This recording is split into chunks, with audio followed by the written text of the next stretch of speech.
उत्तर प्रदेश के मुरादाबाद में दलित समुदाय के 50 लोगों ने हिंदू धर्म छोड़कर इस्लाम अपनाने का ऐलान किया है। इनका आरोप है कि योगी सरकार में दलितों पर अत्याचार हो रहा है और इसलिए वो इस्लाम अपनाने जा रहे हैं।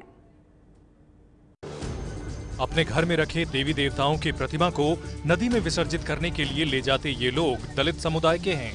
इनका आरोप है कि सहारनपुर और संभल में बीजेपी कार्यकर्ताओं ने दलितों पर अत्याचार किया है, जिसके बाद इनका बीजेपी और हिंदू धर्म से मोहभंग हो गया है। सहारनपुर की है, वहाँ भी यही हुआ है कि भाजपा वालों ने गोली चलाई है। दूसरा संभल थाना वैजोई ग्राम समसोई में 7 दुकानें थी बालवरों की। बालवर बाल काटने को तैयार थे, लेकिन इन भाजपा के कार्यकर्ताओं ने उन पर दबाव बनाया।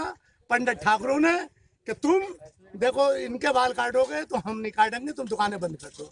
जाके दुकानें बंद करा दी। आज भी हमारे वहाँ के लोगों की दाढ़ियां बढ़ी हुई हैं।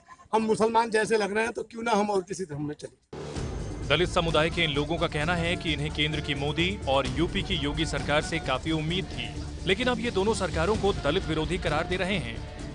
योगी जी का, मोदी जी का सपना है ना कि मंदिर भी बनाएंगे, और हम कह रहे हैं हम आएंगे और बाबरी मस्जिद भी बनाएंगे।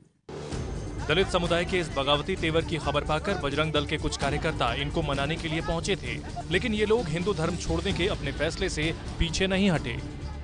ये है एबीपी न्यूज, आपको रखे आगे।